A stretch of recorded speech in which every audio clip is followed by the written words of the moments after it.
All right, so it's 9 o'clock, yes, and so we will start our session.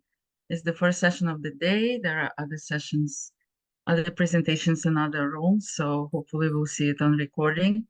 So my name is Nina Rozentsvit, and I am um, not a long timer at IPHA, but long enough to be able to navigate through different things that I'm already doing. It's communication director and the newsletter editor. But my first kind of professional trade is neurology, neurorehabilitation, neuropsychoanalysis, and teaching neuropsychoanalytic and neurobiological concepts um, through the with the Object Relation Institute or various organizations that would like to understand how to use neurobiology in their own life and helping using different tools and helping our patients, our clients.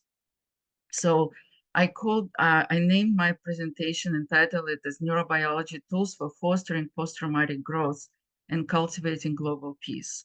So cultivating global peace starts with ourselves, like with individuals, yes, like what's going on in our own mind, in our own brain, in our own psyche. And so I purposely brought neurobiology tools to fostering post-traumatic growth because it seemed like it's a lot of trauma going on. People call trauma many things. And I will, I hope that within this presentation, within this hour, we kind of will navigate um, through this phenomenon, which is very, very important to me. I was introduced to it, to post-traumatic growth, by my daughter, who was doing dissertation on parents with children who were diagnosed with autism.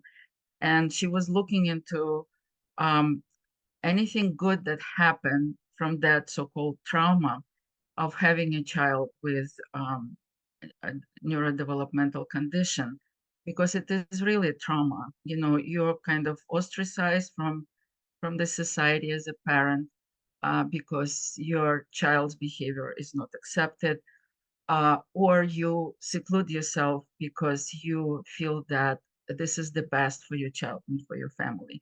So that's how I was introduced to that. And since that was probably 2015 or so, maybe a little earlier. And when I was doing presentations, and one of the first presentation was at IPHA, in the annual conference, and my colleagues came there and they were fascinated with learning about the neurobiology and all that. But later they told me, some of them told me, how you can even fathom that, trauma can do any good, how it can be post-traumatic growth. So that's why, I decided to continue presenting and continue discussing, and hope that more and more people will understand that it is a real phenomenon, and that we can do something about trauma, not only succumb to it and not only be resilient, but learn something from it, um, grow from it, from the experience. Okay, so that's kind of where we are. So my abstract is online, so I will not be reading it. And then here are some metaphors, some concepts, I like to use visuals, I like to use quotes because they bring us closer to the topic. So here you see like the broken vase phenomenon. You can have a broken vase and then put it in garbage and feel loss for the rest of your life if it was something very, very close to your heart. Or you can make something creative from it. So as Sigmund Freud also said, one day in retrospect, the years of struggle will strike you as the most beautiful. Antoine de Saint-Exupéry said, a single event can awaken within us a stranger uh, totally unknown to us. Friedrich Nietzsche from life's school of war. What does not kill me makes me stronger. And Marcel Proust, happiness is beneficial for the body, but it is grief that develops the powers of the mind. And of course, we know Viktor Frankl, humanistic psychologist, Gerald Kaplan, Irvin Yalom, who are proponents of, they didn't call it post-traumatic growth, but this is actually what they were, that's what they were talking about. And when they were, whether humanistic psychology or positive psychology, it's all based on this possibility of growth. And when somebody gets that growth, and we will get to the specifics of it, it's not that they wanted to have trauma. Of course they didn't. It's like the quote on the lower part of the screen. It's from Rabbi Harold Kushner, um, who lost his son, and he said, "I am a more sensitive person, a more effective pastor because of Aaron's death that I would ever have been without it. If I could choose, I would forego all of the growth and depth with which has come my way, and be what I was, just average, the father of a bright, happy boy. But I cannot choose. So that's why, so people did not look for trauma, of course. But if it happened, it is up to us to find those tools that I will be talking about to create something new rather than have a broken vase for life. So since we talk about post-traumatic growth, we have to acknowledge what trauma is. And very often people say, I had trauma, I was traumatized, or that person was traumatized. Or, for example, in one of my, I had few analysis and, so one of people who I worked with, she said that, you were a refugee, um, and that means that you were traumatized. I said, I never felt traumatized. So it's all about the particular person's processing. We cannot say it is trauma unless that person is experiencing it as trauma. We all we all are subjected to traumatic events, and what our mind does with it, that's a different story. So trauma is a translated from wound from Greek, is often the result of overwhelming amount of stress. So it's not just stress that we all have when we go to work, when we have to pass exams, when we give birth, when we, just struggle to make the ends meet.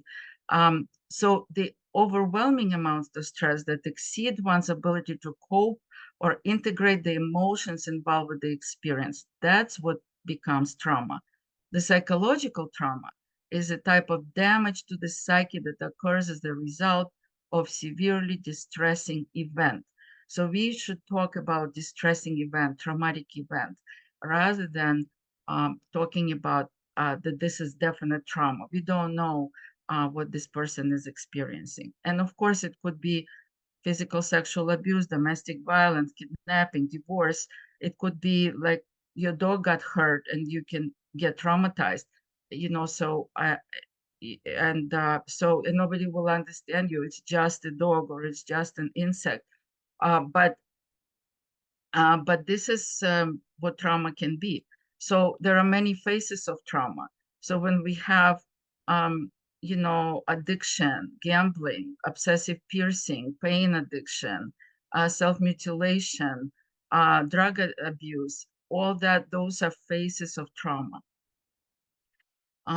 Next, I just wanted, like I like the visual metaphor. So the picture that you see, it's a kind of how I saw my magnolia tree in front of my house, and it was a beautiful tree. It was a huge, huge flowers every year, and then it was northeastern when all our trees were frozen. The branches were frozen to the ground, and and all the branches were broken.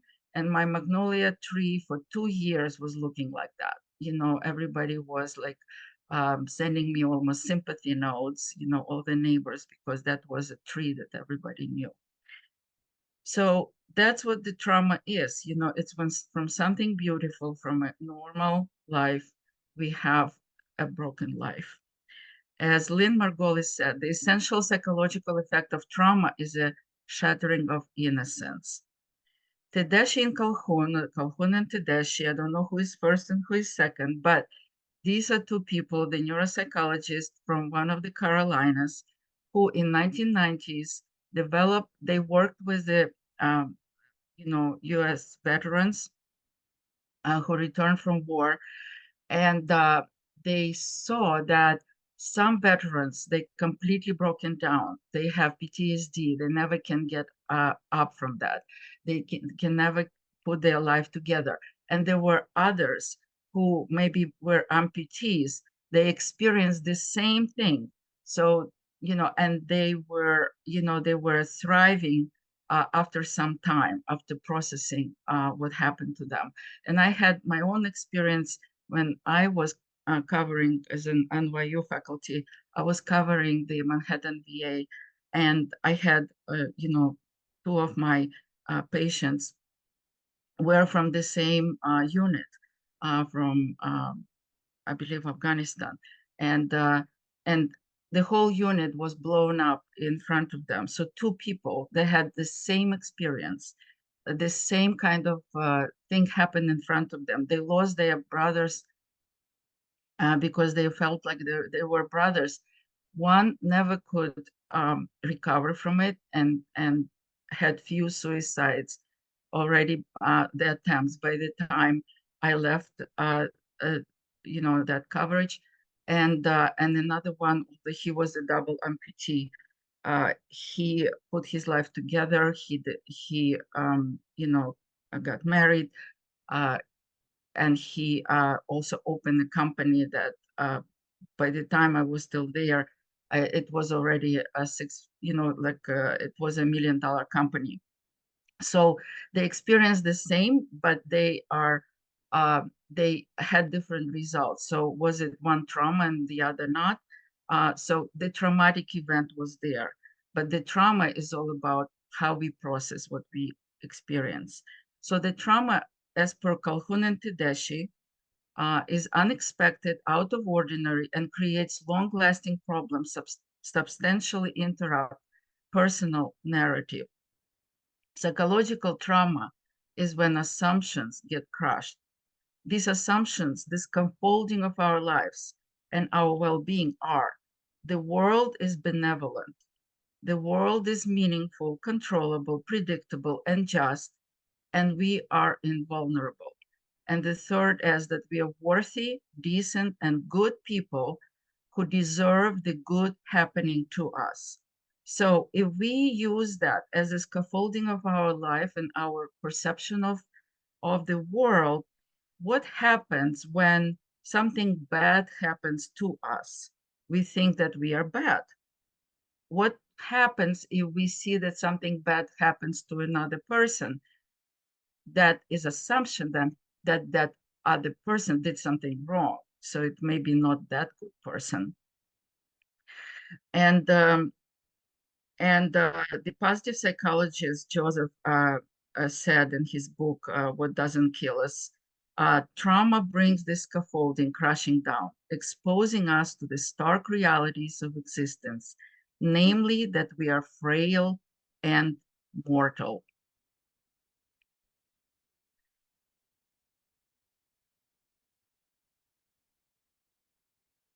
And this is a little kind of a poem that, like, not a haiku, but something that came to my mind. So from aftermath of trauma, we can get to PTSD, or we can get to PTG, post-traumatic growth. Going towards PTSD, we will have disorder of forgetting, numbing, soul burning, mind freezing, avoiding, and haunting.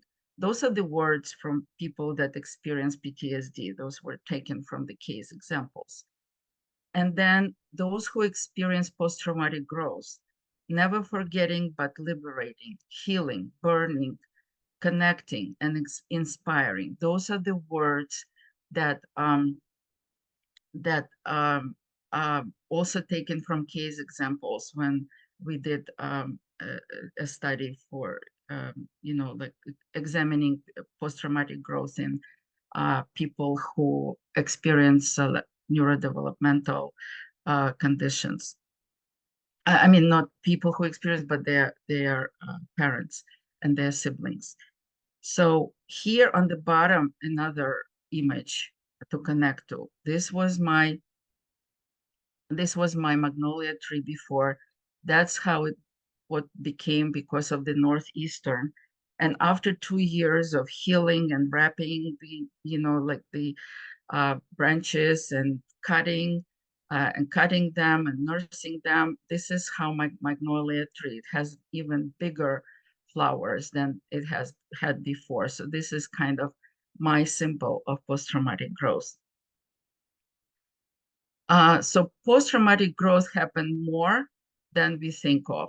Some people care to share their post-traumatic growth stories with others, like Kirk Douglas, famous actor, Jill Bolte Taylor, neuroscientist, Stacey Kramer, brand consultant, Harshada Rahani, a young stroke survivor and uh, uh, pre-med student who never will become a physician, and many others. In her 3-minute TED talk that she gave in 2010, Stacey Kramer said, "The best gift I ever survived," about her brain cancer. And she said, "So next time you're faced with something that's unexpected, unwanted, and uncertain, consider it was just might be a gift." In Psycho-Neuro-Bio language, it is post-traumatic growth. And here is, I call it find one good thing. When I am working with somebody who I'm trying uh, to help to to navigate to get to that state of post-traumatic growth. So Jill Bolte Taylor, a neuroscientist, she wrote a book about her own experience of having a stroke and not being able to read, write, walk, or talk, while her brain alternated between the euphoria of the intuitive and kinesthetic right brain, in which she felt a sense of complete well-being and peace, and the logical, sequential left brain, which recognized she was having a stroke and enabled her to seek help before she was completely lost. It would take her 8 years to fully recover. So what happened is she was she wasn't this, I think I didn't follow her career, but that was like some time ago already that she wrote a book. She was a neuroscientist that is very male type, personality. And she was always told that her left brain, she's left brain, and putting down her left brain because she was not connecting, on an emotional level with people. And then when she had this stroke, she experienced that right brain, like oceanic feeling. Uh, but it's her left brain that she trained well, helped her to get out of the situation. She was able to call 911 and she got help. Otherwise, she wouldn't be there. So we use those tools that we have, so she used the tool of her left brain power to help herself without even knowing it. So let me show you the tools that I'm talking about. So we probably, and of course, we will not be able to get through everything today, but if you will be interested in the slides and or getting at least this slide, just for your understanding, and it's like a cheat sheet, I will explain it a little bit more. So I called this approach the functional psychoneurobiology. Why functional? Is because it's not about the centers of the brain. This does speech, and this does vision, and this does logical processing, and this does sensory processing. It's not about the areas of the brain that are responsible for specific functions. It's about the functioning of the whole mind-brain diet or brain-mind diet.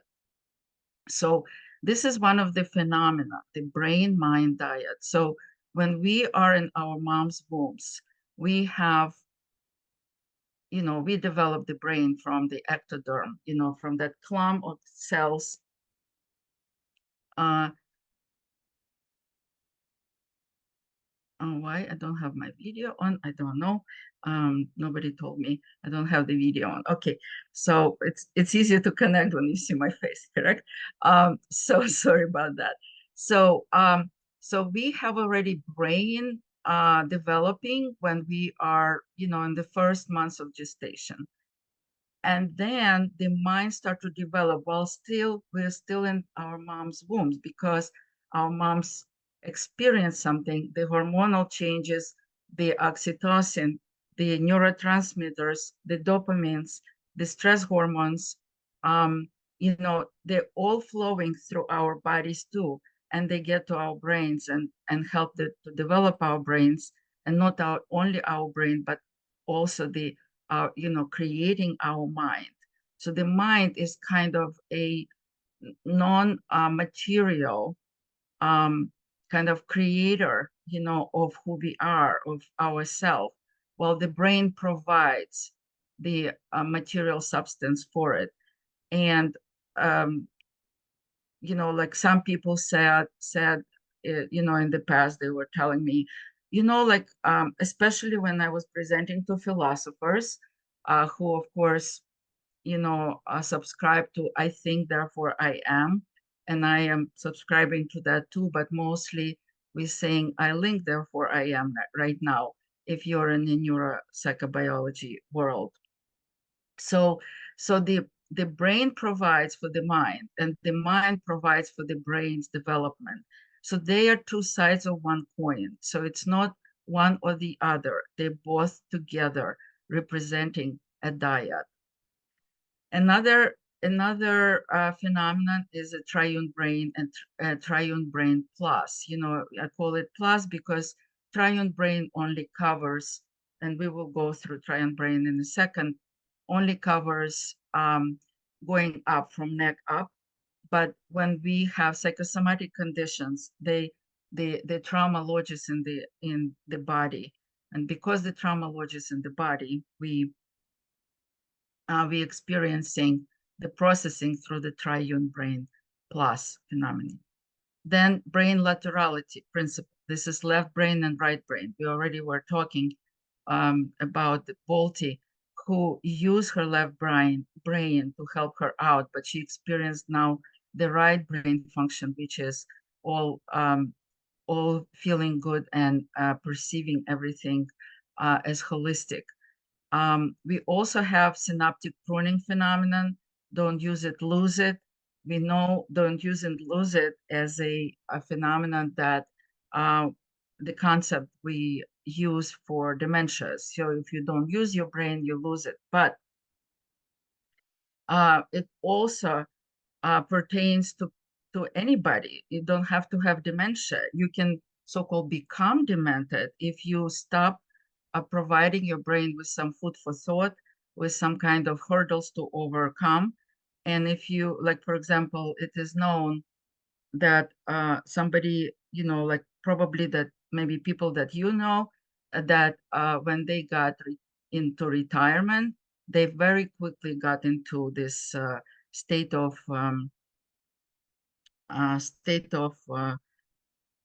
kind of felt demented, because they have all this information coming in from TV, from the radio, not too much of work done, the new work done by the brain. And that's why they're losing whatever the connections they had before, and new connections are not building. So we have the whole loop of phenomena. Then we have processes. The processes are important to understand. The neuroplasticity, we don't have time to go over everything, but I will give you just snippets of information, so then you can connect the dots through your mind, and you can create your own understanding of what life is about, and what trauma is about, and what post-traumatic growth is about, and post-traumatic stress disorder is about. So the processes that we use, all of us, it's not one person can use it and another doesn't use it. These are listed here on the left, and these processes are important to understand. If we don't know that they exist, then we think always that things are happening to us. But if we know that they exist, we can use them. We can stimulate our brain. We can direct our brain. So, for example, neuroplasticity is the ability to change.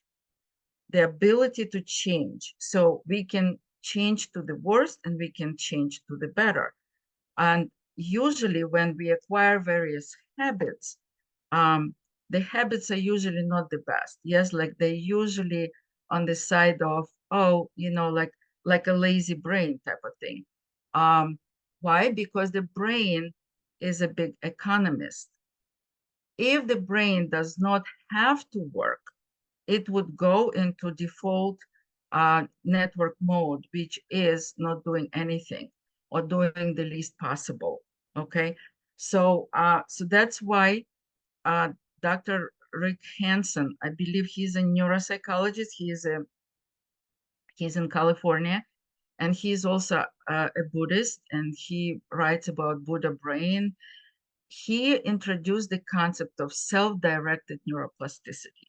So the self-directed meaning you directing your mind to where you want to be, rather than just letting it do whatever it will do on its own. If it left on its own, unattended, then it goes to this lazy mode of doing the least because it would like rather idle rather than work. So self-directed neuroplasticity is something we all need to know. The neurointegration, meaning integrating everything, the motor functions and the sensory function, the visual and the auditory, the memory and the memory and the memory of the past and the recent memory, and so on. So neurointegration goes through the networking. Yes, so the networks is something that provides by organization of our brain through connectomes and cognitomes. Next, neurogenesis. In the past, genesis meaning being born. So nerve cells and also the synapses are being born all the time. They be born all the time. And because we have stem cells, we know now. In the past, we thought that we born with certain amount of neural cells, and it also only can go down. It only can go down to being whether, affected by the age or demented at all. But now we know that neurogenesis is happening. Of course, the longer we live, it is not as much happening, but it's happening still. So we need to know about it and bank on it. The next process that we need to know is electrochemical conduction of information. So when we see the image, for example, of something, some experience, like we experience some explosion, for example, in front of us, what happens? How do we know that it's explosion? How is it possible that in one mind, in one brain, it will be, seeing the explosion and just a matter of fact, I see the explosion, or it will be the most horrible thing that happened to us and we experience in our body. How does it happen? It all happens because the visual information is conducted. It's just pure visual information. The colors, the contours, the information is conducted through the eyes, through crossing, uncrossing, going to the back of the brain where our visual cortex is. And then the visual cortex does not see yet the explosion. In order to understand what's happening, we need to ask our speech area here on the left, what is it called, what I see? And how you can describe it. And then the speech area said, I don't know, like I have no idea. We need to ask our memory, which is here in hippocampus in the middle of our brain. And we asking hippocampus, give me more information. It's like like the soldiers are like talking on the radio, like give me more information. And okay, copy. So yes, I saw that at this and this and this time, or in this and this and this year. It happened before. Okay, so it could be, then it provides us, it could be the explosion, it could be gas leak, it could be fireworks, It could be somebody, somebody just put a fire, to do barbecue, so what is it? And then, we don't know still yet. So the request for information comes to the right brain. How do we feel about it? And how do we feel about where we are? If we are in the forest, it could be one thing. If we are in the residential area here in New York, is a different thing. So so the information goes back to to the speech area saying, okay, I am in the forest, or I am in New York. And then the speech area like responds, okay, I can give you this or this tag now. And then all this information going back to the visual area to fill in all the gaps that are not seen yet. And then it creates the image of what we experience. Okay. So that's all provided by electrochemical conduction. That's what our brain does. And then the mind collects this information and processes it as it's psychologically. So next process is a bottom up processing, meaning everything goes from outside, visual, auditory, everything outside through our skin, through touch, going up in the brain to be processed. Also from our guts, our chest, from our body, going up to be processed. So it's a bottom up, mostly sensory processing information. And then we have the top down, which is cognitive modulation. And then the top down is when our logical, our sensory processing area tells us, oh, this is what it is. So it modulates our experience. And then we have some others, but this is not something we can cover today. But this is a slide that I would recommend to kind of to have, if you want to start using the tools for helping people through neuropsychobiological approach. I'm sorry. Okay, so the evolving triune brain. So Paul MacLean, he was a social neurologist. Unfortunately, he's not he's not alive anymore. But he proposed in 1960 the triune brain principle, and that was in 1960. But he's written up about it and published only in 1990. For 30 years, and nobody wanted to accept his simplistic or too simple or too simplistic schema of how the brain and the mind function. So as you see, he proposed that the reptilian brain comes first, and that's really how it happens in our mother's womb. This is the first layer, and this is it's processing mostly fear, and of course it's connected to the body. Here is the body on the bottom. Yes, so this neck is here. So it's processing fear. We all need that. We cannot live without processing fear. If we don't process fear and we kind of like neglect it, so what happens? We would be eaten as a species if we wouldn't be doing processing fear. So it's a very important part. The next one is old mammalian brain. So all mammals have. So it's old limbic system and hippocampus based level. So it's a processing of emotions on emotional level, and also feeling and memories. And then the human or neo-mammalian, it deals with cognitive, logical, verbal, symbolism, mentalization.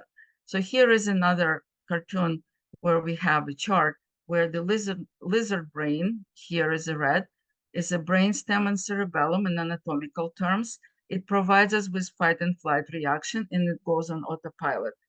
The mammalian brain uh, is processing emotions and memories and habits, and the decision making is made on level of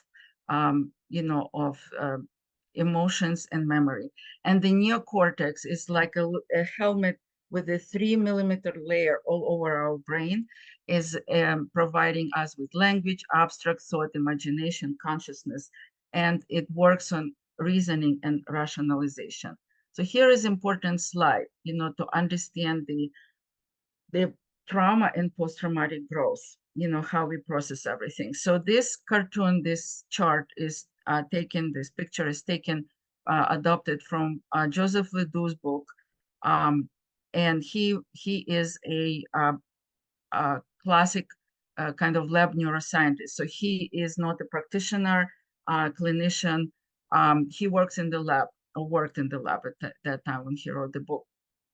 So he says when the stimulus comes in on the first level of triune brain, see the reptilian brain, it's amygdala that processing fear, and the response is fast and usually fight and flight. If the information goes to hippocampus or limbic area, that's old mammalian brain, the response is slower, but it is more comprehensive. It's more, based on some kind of experiences of the past. If the information goes through the cortex, then the answer is more comprehensive and full, and it incorporates the first level, the second level, and the third level of the brain to provide us with the response. What happened when we train, so-called, our brain to go only one level? It's like a 3-level house, in my mind. So if we train ourselves to go only to the first floor, fight and flight, fight and flight, fight and flight, what happens from, you don't use it, lose it phenomenon comes in? What happens with the second level? What happens with the third level? They become atrophied and they die off. And that's why we master, very much what we get, so,